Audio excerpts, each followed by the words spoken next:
बंधु, आपका स्वागत है मेरे चैनल धर्म और ज्ञान में। आज हम पुरुषोत्तम मास, जिसे अधिक मास के नाम से भी जाना जाता है, लोन के महीने के नाम से भी जाना जाता है, इसमें पड़ने वाली शुक्ल पक्ष की एकादशी, जिसे परमा एकादशी, हरिवल्लभ एकादशी भी कहते हैं, इसकी कथा का श्रवण करेंगे। प्राचीन काल में प्रभुवाहन नामक एक दानी तथा प्रतापी राजा रहता था। वह प्रतिदिन ब्राह्मणों को 100 गाय दान करता था। उसी के राज्य में प्रभावती नाम की एक बाल विधवा ब्रह्मणी रहती थी। वह भगवान विष्णु और भगवान शंकर की परम उपासक थी। वह अधिक मास में नित्य स्नान कर विष्णु तथा शंकर भगवान की पूजा किया करती थी।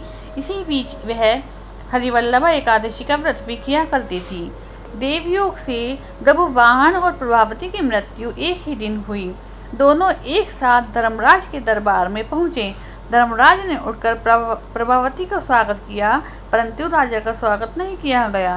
राजा को अपने द्वारा किए गए दान पुण्य पर पूरा भरोसा था, परंतु अपना स्वागत न किए जाने पर राजा को बड़ा आश्चर्य हुआ।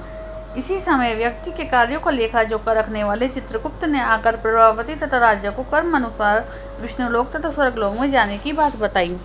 राजा को यह बात सुनकर बहुत आश्चर्य हुआ। राजा ने धर्मराज से इसका कारण पूछा। धर्मराज ने इसका कारण प्रभावती द्वारा हरिवल्लभ एकादशी, से परमा एकादशी भी कहते हैं, उसका व्रत करना बताया। अब हम आपको इसके महात्म की कथा कहते हैं। भगवान श्री कृष्ण बोले, हे धर्मपुत्र, अधिक मास के कृष्ण पक्ष की एकादशी का नाम परमा एकादशी है। इसके महात्म की कथा ऐसे है। कामपिल्य नगर में सुबेदा नामक एक ब्राह्मण रहता था। उसकी स्त्री का नाम पवित्रा था। वह प्रतिव्रता थी, अतिथि सत्कार भी करती थी, आप भूखी रह जाती थी।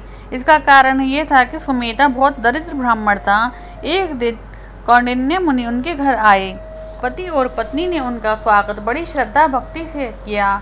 दरिद्रता का नाश करने का उपाय पूछा। कौंडिन्य मुनि ने दरिद्रता को दूर करने का सुगम उपाय बोला कि तुम दोनों मिलकर लोन मास के कृष्ण पक्ष की एकादशी का व्रत करो। रात्रि को जागरण करके बिगड़े प्रारब्ध को संवार लो। यक्ष कुबेर ने परमा एकादशी का व्रत किया तो भगवान शंकर ने उन्हें भंडारी बना दिया, अतः यह व्रत तत्काल फल देने वाला है। ऐसा कहकर मुनि चले गए और ब्राह्मण ब्राह्मणी ने परमा एकादशी का व्रत किया। प्रातः समय पड़वा के दिन एक राजकुमार घोड़े पर चढ़कर आया। उनको एक उत्तम घर रहने के लिए दे दिया और एक गांव भी उनके नाम लिखकर चला गया। इस परमा एकादशी का महात्म सुनने से व्यक्ति इस लोक में अनंत सुख भोग कर अंत में इंद्रलोक को जाता है। लोन मास की परमा एकादशी अति श्रेष्ठ है, जो धन दान से व्यक्ति को संपूर्ण करके राजयोग और विष्णुलोक का फल देती है।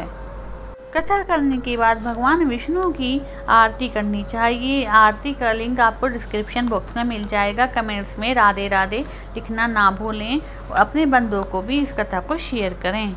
धन्यवाद।